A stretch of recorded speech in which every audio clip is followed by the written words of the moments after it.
Deux petits exercices simples pour placer des points sur le cercle trigonométrique à partir du moment où on connaît l'intervalle dans lequel se trouve l'angle ou l'abscisse curviligne et la valeur du sinus ou de cosinus de l'angle.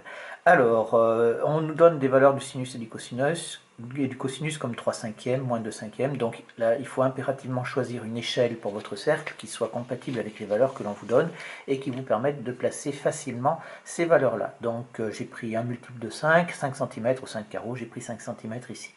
Donc ici, 3 cinquièmes et moins 2 cinquièmes sont extrêmement faciles à placer pour les valeurs des sinus, c'est-à-dire sur l'axe des ordonnées, sur l'axe des sinus. Et on voit que pour 3 cinquièmes, bien entendu, ça correspond à 2 points sur le cercle trigonométrique. Et sur le cercle trigonométrique, donc les points M1 et M2. Donc on est dans l'intervalle pour le premier, x appartient, je crois que je me suis trompé, oui, c'est pas 0,2 pi, mais c'est 0 pi sur 2. Ici, voilà, l'intervalle 0 pi sur 2. Donc si on est sur l'intervalle 0 pi sur 2, ça veut dire qu'on est toujours dans notre premier cadran. Et dans notre premier cadran, donc le point M1 va correspondre au premièrement. Pour le point M2 du deuxièmement, on veut le même sinus, mais dans l'intervalle pi sur 2 pi. On est donc dans le deuxième cadran.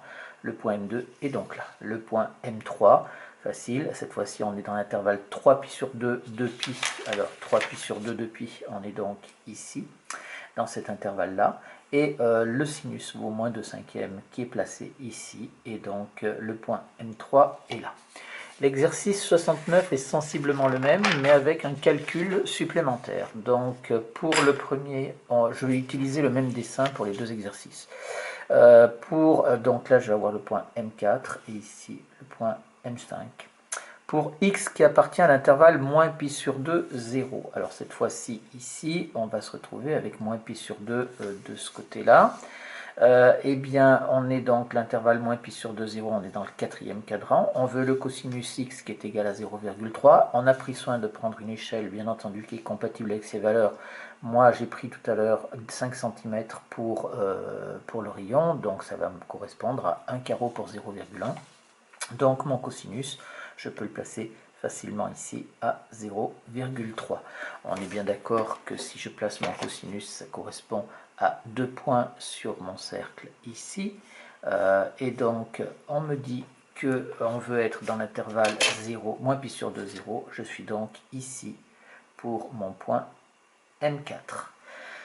Du temps que j'y suis, je vais faire le cosinus. On nous demande de calculer le sinus. Donc là, on va utiliser la propriété de sinus carré x plus cosinus carré x est égal à 1. Ça nous fait, est équivalent à dire que sinus carré x plus 0,3 au carré est égal à 1. Ce qui nous donne sinus carré x est égal à 1 moins 0,09, c'est-à-dire 0,91.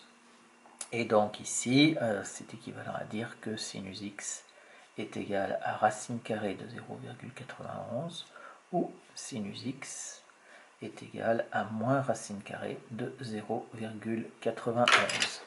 Ici, on remarque que si je prends une racine, un sinus positif, alors je ne pourrai pas être dans mon quatrième cadran, puisque je vais être dans l'intervalle moins pi sur 2, donc le quatrième cadran. Donc c'est celle-là qui convient. Ici, pour cette valeur, on va dire on n'est pas dans l'intervalle moins pi sur 2, 0. Et donc ici, conclusion, le sinus, il vaut moins racine carrée de 0,91.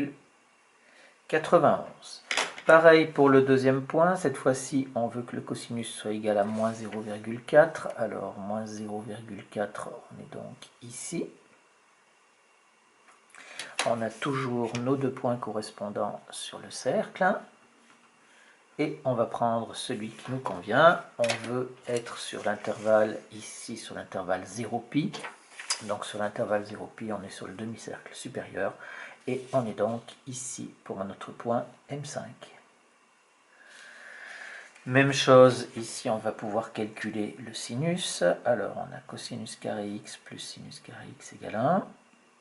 Ça c'est équivalent à dire que moins 0,4 au carré plus sinus carré x égale 1, ce qui est équivalent à dire que le sinus carré x est égal à 1 moins 0,16, c'est-à-dire 0,86 ici, ce qui est équivalent à dire que le sinus x est égal à racine carrée de 0,86 ou le sinus x est égal à moins racine carrée de 0,86. On veut maintenant être sur l'intervalle 0π, donc sur l'intervalle 0π, je rappelle, c'est le demi-cercle supérieur et donc le sinus doit être positif. Donc cette fois-ci, c'est celui-là que l'on écarte. Ici, on n'est pas dans l'intervalle 0π. Oui, c'est bien l'intervalle 0π, oui. Et donc, conclusion, on a le sinus x est égal à racine carrée de 0,86.